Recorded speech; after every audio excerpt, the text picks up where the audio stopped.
Hello, children. It's Grandma Carla, and we are reading Freddy Goes Camping by Walter R. Brooks, and we are on chapter 13. Freddy didn't go straight back to Mr. Camphor's. Instead, he went down to call on his friend, the sheriff, at the Centerboro jail. The prisoners were all in their cells getting dressed to go over to a dance that evening at Tushville, and the sheriff took Freddy and Georgie and Bannister into his office and opened a big box of candy, and they sat and munched while Freddy told the story. The sheriff tugged thoughtfully at his long mustache. "I don't know, Freddy," he said. "I'm sorry for that Mrs. Fillmore. She's a real nice woman. And I don't like Anderson, never did. But we haven't got enough against him to do anything legal.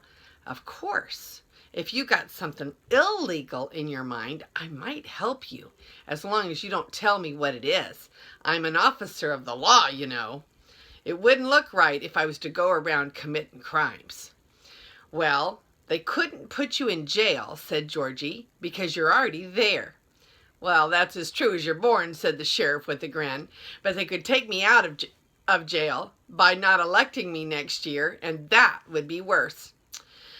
"I don't want to do anything illegal," Freddy said. "Not now, anyway. All I want is to find out where Simon is. I want to have a talk with him." "Why, the rats could be most anywhere," said the sheriff. "Hold on, though. You say you think Anderson picks him up every night and takes him over to Lakeside in a canoe? There's a lot of little camps all along the south shore of the lake, east of Camphor's. It might be any one of them. They're all vacant this time of year. Is there any place along there where there's a lot of poison ivy?" Freddy asked.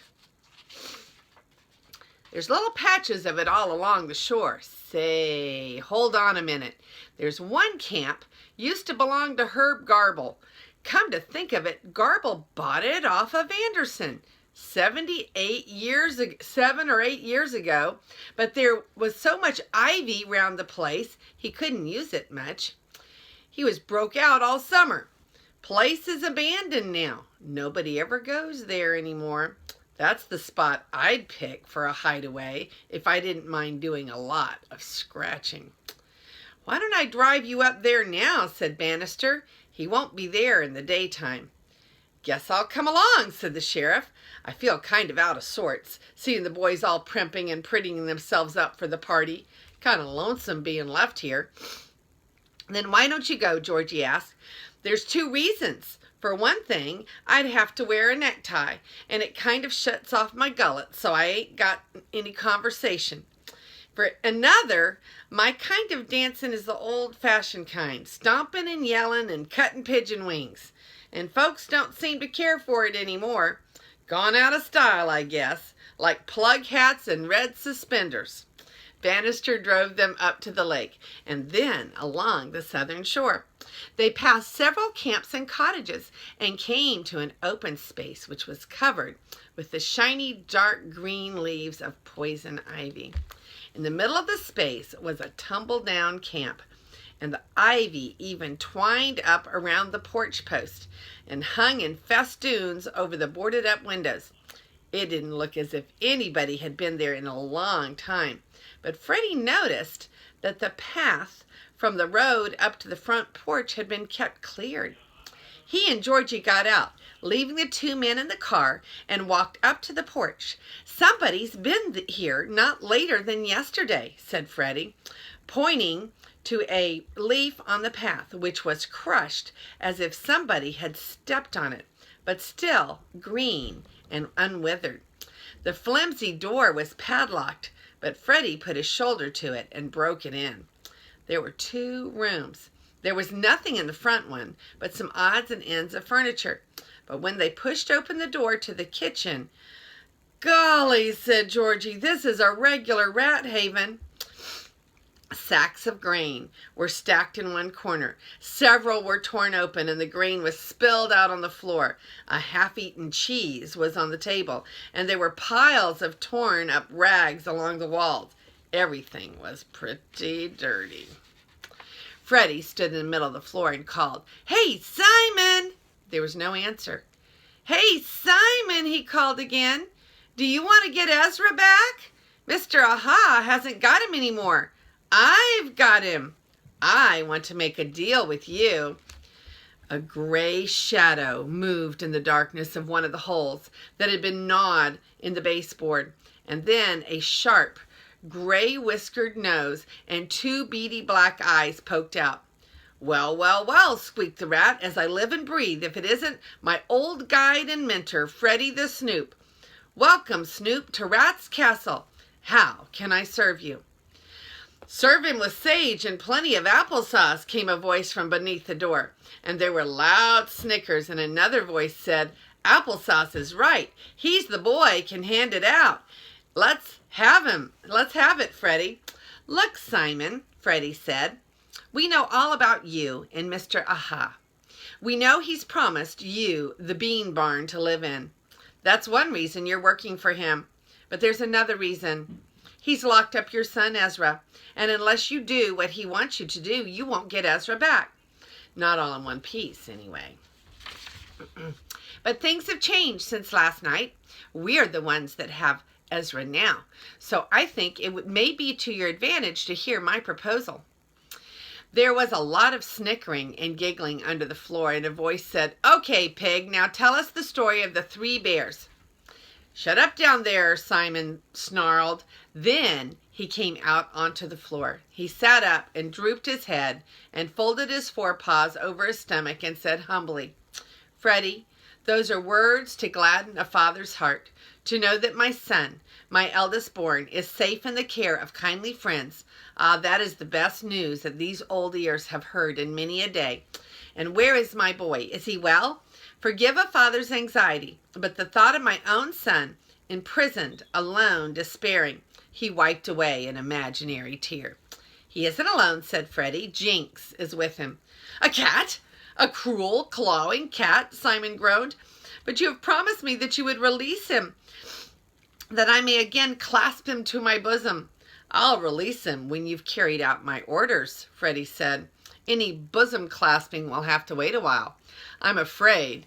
Listen, Simon, first I want to tell you everything you know about Mr. Aha. I want you to tell me everything you know about Mr. Aha." Simon grinned slyly. "Oh, you know Mr. Aha? Charming fellow, isn't he? One of the oldest families in Philadelphia, the Ahas.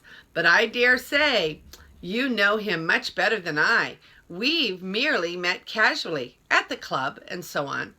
"Look, rat," said Freddy sternly, "if you're not going to play ball with us, say so right now, and we'll know what to do.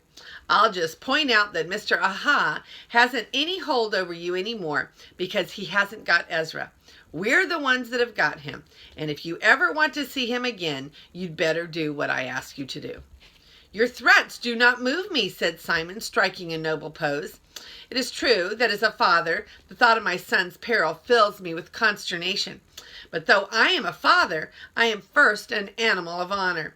How could I ever face the world if, simply to save my son, I were basely to betray a trusting associate?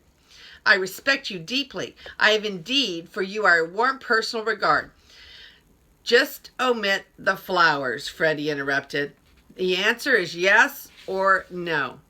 "I profoundly regret that my answer must be no," said Simon. "Okay," said Freddy. "I'll just give you a warning. We know your plans. We know you're starting on the camphor place next, and we're all ready and waiting for you. The animals all came up from the farm today, and Mr. Bean came with them.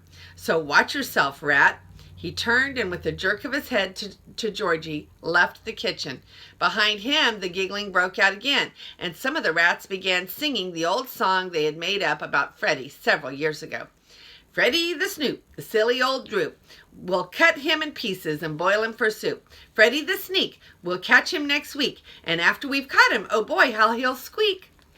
"My goodness," said Georgie as they went down the path. "He doesn't care much about Ezra."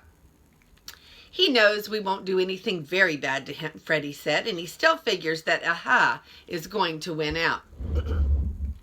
And I'm afraid he is going to win out, Freddie, said Mr. Camper, when they got back and were sitting on the terrace with him.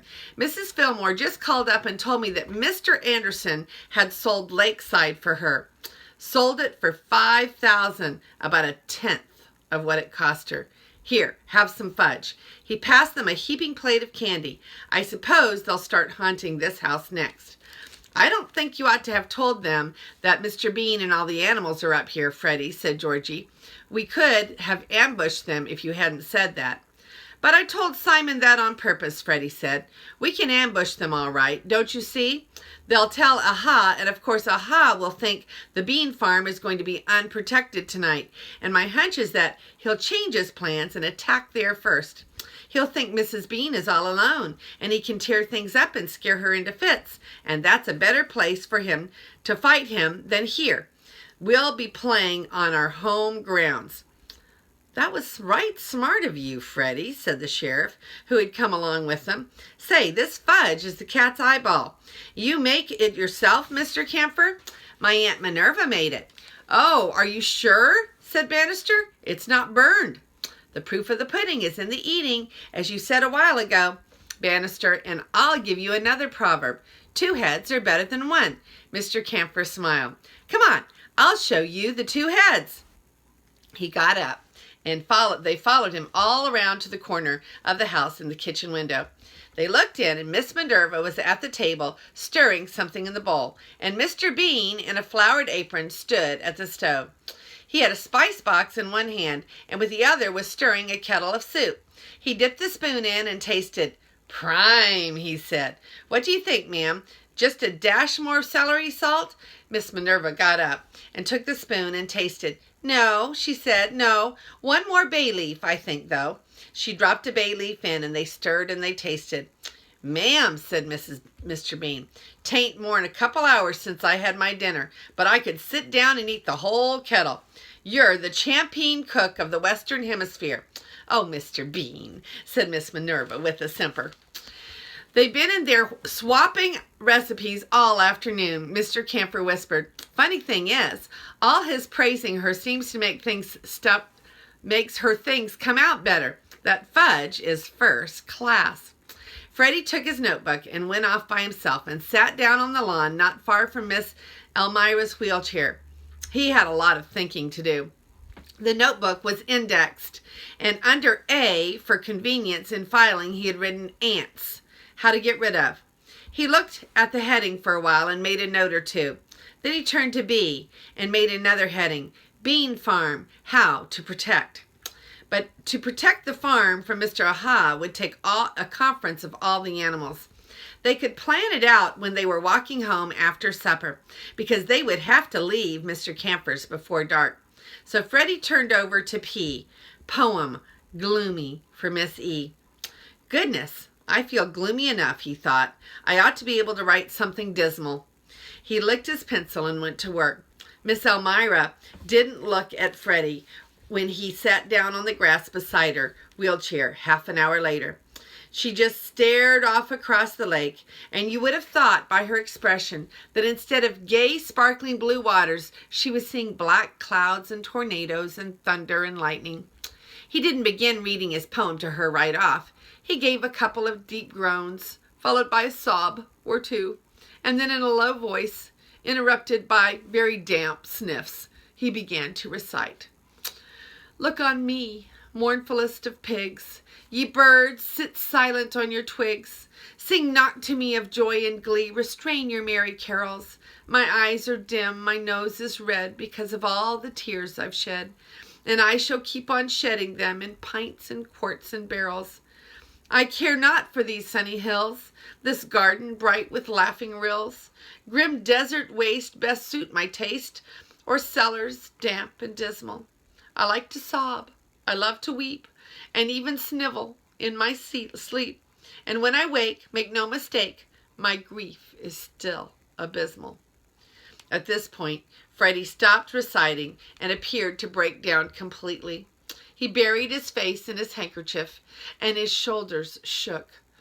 More, said Miss Elmira.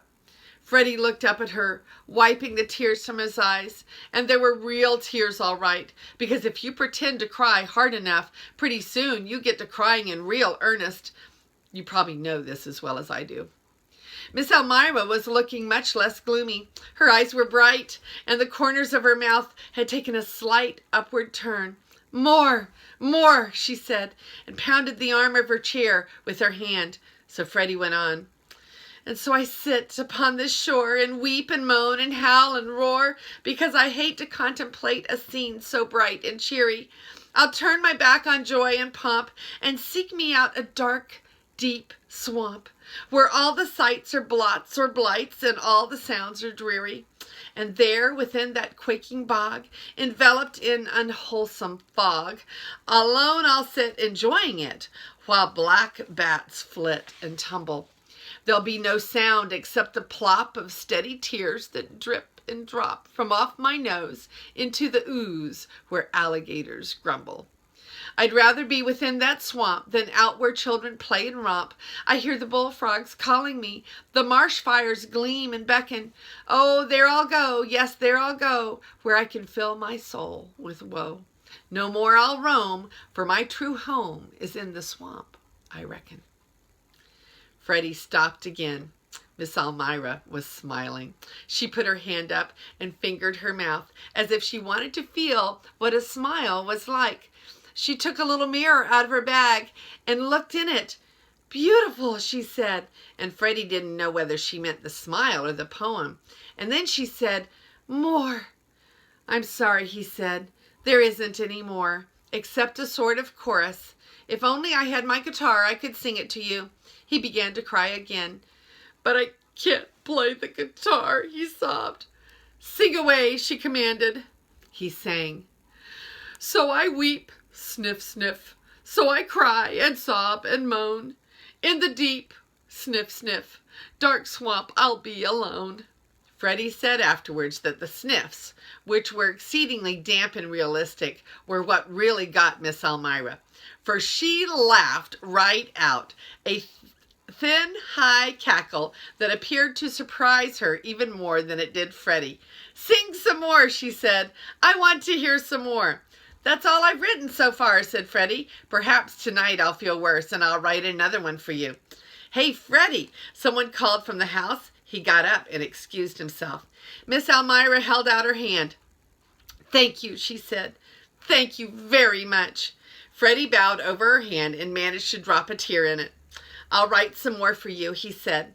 Bannister came to meet him. "We're serving a picnic supper, sir, on the terrace, because of the large number of guests."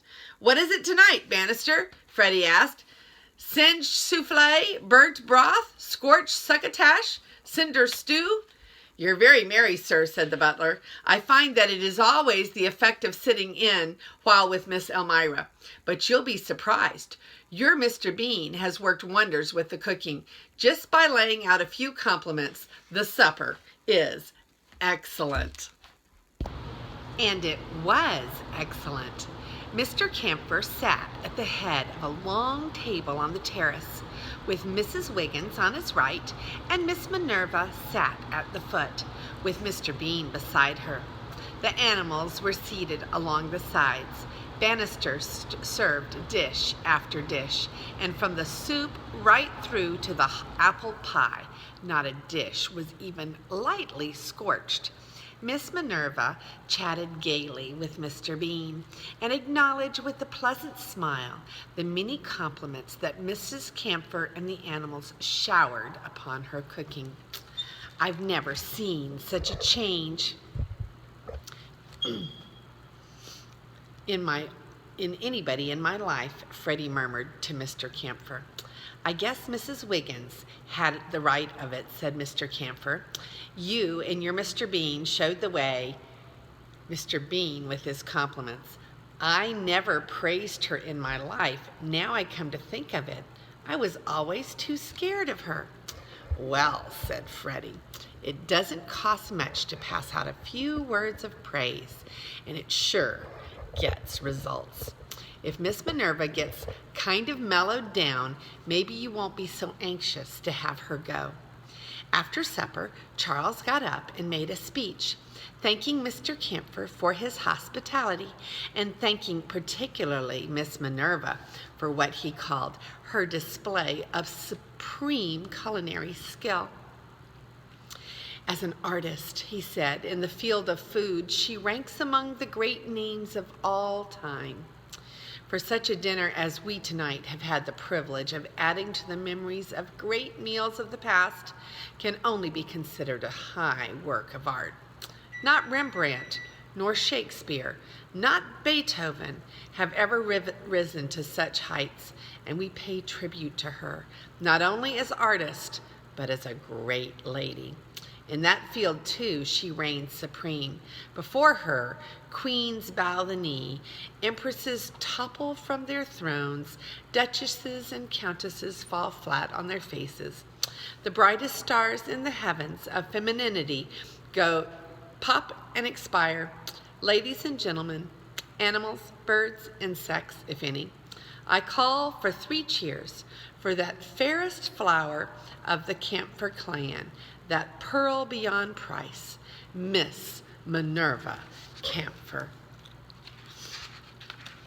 I don't suppose that anybody had ever before given even one feeble cheer for Miss Minerva, and when the animals all got up and shouted, first she blushed, and then she broke right down and cried. Then Mr. Bean got up. I ain't any great shakes as a speaker, he said. I just want to say that I agree, lock, stock, and barrel, hook, line, sinker, top, sides, and middle with every word of the last speaker, even though I didn't understand them all. And I call for 3 more cheers for all the Camphors, whomever and wheresoever they may be, whether among those present or elsewhere and otherwise. And I want to add that if Mrs. B was here, she'd cheer louder than any of you. Then, when the cheers had been given, he said, I don't like to eat and run, but from all I hear, maybe that aha figures on paying me a call tonight, and I want to heat up a little something for him. So you animals, we'll leave in 10 minutes. Mr. Camphor, sir, we'll be back when and if you need us. And between us, if we can't pull aha's fangs for him, we ain't the man we think we are. I think we are. And that is the end of chapter 13. And let's show the pictures here. This is Simon the rat. And they went to talk to Simon about his son, Ezra. And here is Freddy talking to Simon. And the caption says, a cat, a cruel clawing cat, Simon groaned. But then you remember, he wasn't quite as concerned about his son as we had hoped that he would be. And that is the end of chapter 13, and we will read chapter 14 soon. This is Grandma Carla, and I love you.